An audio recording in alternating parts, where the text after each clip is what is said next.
na tayo ay nadadala niya sa buhay na pagsunod kay Jesus at buhay na pagkilala sa Ama.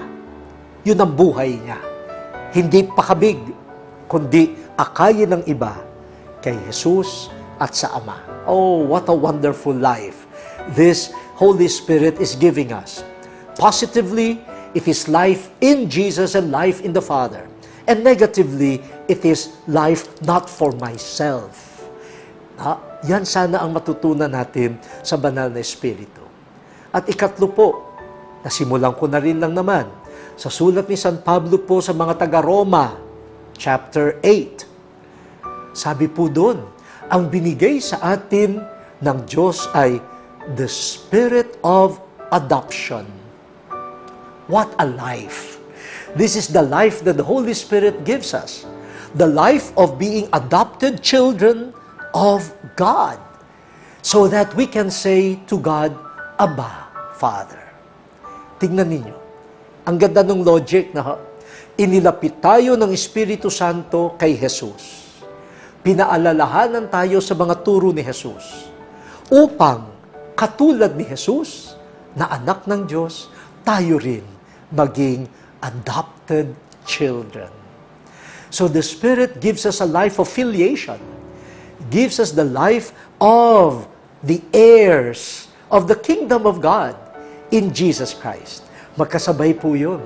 Kaya tayo nilalapit ng Espiritu Santo kay Jesus ay upang sa pamamagitan niya na katotohanan, daan at buhay tayo ay magkaroon ng ganap na pakikiisa sa Ama bilang kanyang mga anak.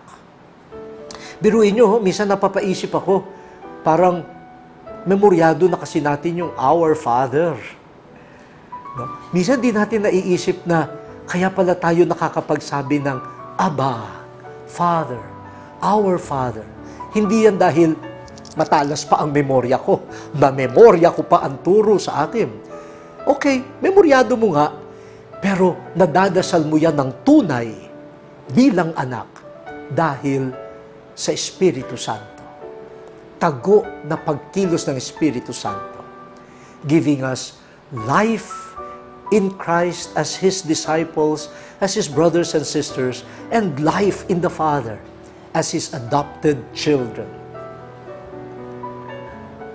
Ano ho ba? Nakukuha pa ho ba? Okay. Wag ho kayo magsawa. Dadagdagan ko pa. Paano ba tayo nagiging mga disipulo ni Jesus? Paano ba tayo nagiging pagdala ng kanyang salita? Paano ba tayo nagiging mga anak ng Diyos? Di ba yan ay sa pamamagitan din at sa loob ng simbahan? Life in the church. Yan naman ang isa pang bigay ng Espiritu Santo. Kitang-kita natin sa Gawa ng mga Apostol, Acts 2, na the sending of the Holy Spirit on Pentecost. At doon, ang simbahan ay ipinakilala, ibinunyag bilang creation of the triune God, the creation of the Father. That's why the church is the people of God, the creation of the Son. That's why the church is the body of Christ, the creation of the Spirit. That's why the church is the temple of the Spirit. Kaya tignan ninyo, ang Ama at ang Anak ang nagsugod ng Espiritu Santo sa Pentecostes at ang simbahan ay nabuo. Ang simbahan na galing sa mga taong iba't iba ang bansa at lingwahe ang pinagmulan. Subalit, sa dala ng Espiritu Santo na kaya nilang magsalita ng lingwahe ng bawat isa. Isinisilang ang bagong humanity, ang bagong sangkatauhan.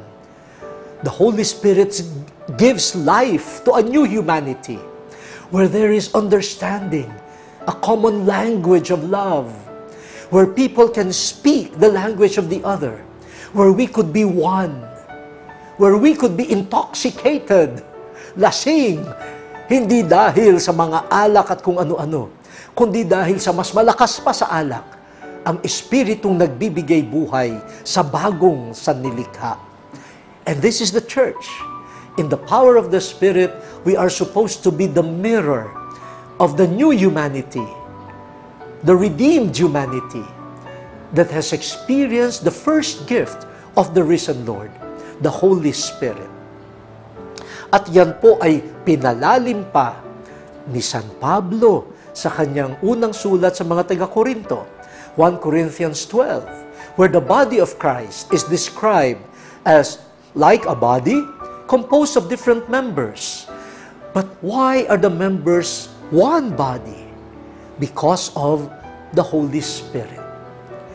The Holy Spirit that gives diverse gifts is the same Spirit that gives unity to the same body. Oh, the Holy Spirit, giver of life. How does the Holy Spirit give life to the church? How does the Holy Spirit animate the church? By giving it gifts in abundance, in diversity. Iba-iba, binubuhay ng Espiritu Santo ang iisang sambayanan sa pamamagitan ng iba't ibang kaloob. Hindi mabilang na kaloob.